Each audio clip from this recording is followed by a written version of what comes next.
Hi, everybody. I just wanted to talk a little bit about the very beginning of season two and what you and your alliance can do so that you're better prepared for it. Uh, the first thing I would say is that you need to have a dedicated person in your alliance that's going to lead you, meaning they're going to try and get the highest resistance possible so that you can get your strongholds quicker and you can get through Doom Elites quicker. It's all about resistance, just like in season one. Season two is obviously different, but a big thing I didn't realize was that person needs to be an engineer. I was a warlord, and the reason you need to be an engineer is because of this skill here.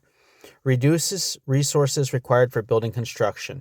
So up until like 2 days ago, I was a warlord and I was paying 5% more for everything, and it included the season buildings. And that maybe 5% doesn't sound like much, it just stacks on top of each other. But like in season one, you're going to end up with five of the smaller buildings that you will use to upgrade your high heat furnace. You get a titanium alloy factory. You have to upgrade this to 15, and then you can put a second one in. You have to upgrade that one to 15, then you can put a third one in. You have to upgrade that to 15, then you can put a fourth one in. You can also get your weekly pass one. Don't upgrade your weekly pass one until you've opened up all of the other four. And when you look at it now, this takes coal to upgrade, but every time you upgrade it, you're getting more. So if you have that engineer skill and you're getting everything for 5% cheaper, it really compounds. So I have a high heat furnace level 27. I would definitely have level 28, maybe 29 if I had been doing this right all along. So make sure that whoever your top person is engineer. And then from there, an important thing to know is your alliance tech, development, veteran craftsmen. Resource cost for building construction is reduced for allies. We're only on 5 out of 10.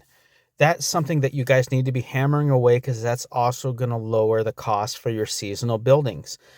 And if you're one of the top alliances or you are the top alliance on your server, then you're going to want to be getting higher and higher level strongholds. We're the third strongest alliance on our server. We're in the second week. We have level 3 strongholds. This is the second strongest alliance, and they have a level 4 stronghold. We could take a level 4 stronghold right now, but I could only do one round at a time. If we look at this enemy here,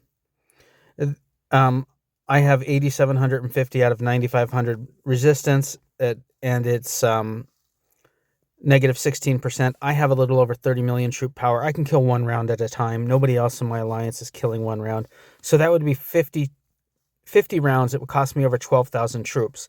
The only time you would do that is if you're maybe the number one alliance and you're fighting for the best ranking out of all of them. And our top alliance is really strong. They already have level 6 strongholds. And, when you capture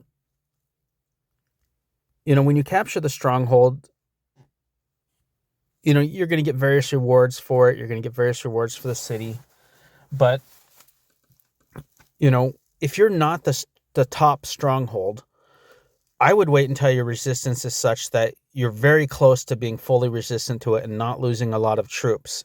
And to do that successfully, you need to talk to the other alliances surrounding you. So here's my alliance. Smaller alliances are behind us here.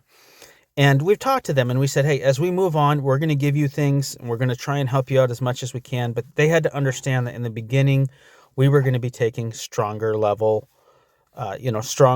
strongholds than they were. And the second alliance, second strongest alliance, which is stronger than us, we were perfectly accepting that they're taking the stronghold here that we could have also tried to take because they're stronger and they're going to be able to fight stronger opponents than we are as the season goes on. But the biggest thing I see aside from this is, let me see if we have any on here. Whenever you fight Doom Elites, they can spawn food. They can spawn a little food mine. They can spawn an iron mine. They can spawn a gold mine, or they can spawn a coal or titanium mine. If you want to get ahead in season 2, you need to reserve coal and titanium mines for your top player. You can't share them equally because you need one person to have higher resistance. You need it to be your stronger players. whenever you start a rally, whoever starts the rally gives everybody else their resistance if that person has lower resistance than them.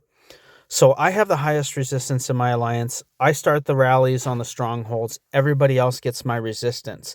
But, you know, I would be one upgrade behind if they hadn't been saving the titanium mines for me. So just a couple quick things for you. Save the titanium mines and the coal mines for your strongest player. You got to hit a lot of Doom Elites. Don't needlessly kill off troops trying to take one out here. You know, this one here, 45, I lose a couple of troops on because I don't quite have that resistance. You know, versus 40, I have all the resistance. I never lose a single troop on it. But there are people destroying their entire drill grounds trying to get higher level Doom Elites or trying to get a higher level stronghold. And when we look at the Stronghold Clash, which is one of the first events, you know, an alliance on our server is in first place because they just got their 6th digging stronghold. And I'm sure they lost a ton of troops doing that. But these are high-level players. They've got plenty of speed-ups. They've got plenty of diamonds. And they know they're making that sacrifice. But I'm also seeing alliances that are, you know, 5th, 6th ranks alliances doing the same kind of thing just to get a level 2 or a level 3 stronghold, just killing their troops. And it's not that big of a deal unless you're like the very top alliance that is going for something. So make sure you're an engineer and you have the skill max that will give you cheaper construction. Make sure you do that craftsman alliance tech research to give you cheaper construction. And make sure to save titanium and alloy mines for your top player so that you guys can get ahead. Just follow those sequences and you'll get through it as quick as you can. Whoever can get the strongholds and stuff first is going to get titanium alloy and coal bonuses, and they're gonna kind of compoundingly inch ahead of everybody else. But you follow those steps and you're gonna give your alliance the best chance for success. Just remember, talk to the other alliances in your server. You don't need to be fighting the other alliances. You're going to be fighting other servers. So have allies, make a plan of what each of you are going to take based on your strength and what you're able to do, and help each other. And that'll lead to early success in Season 2.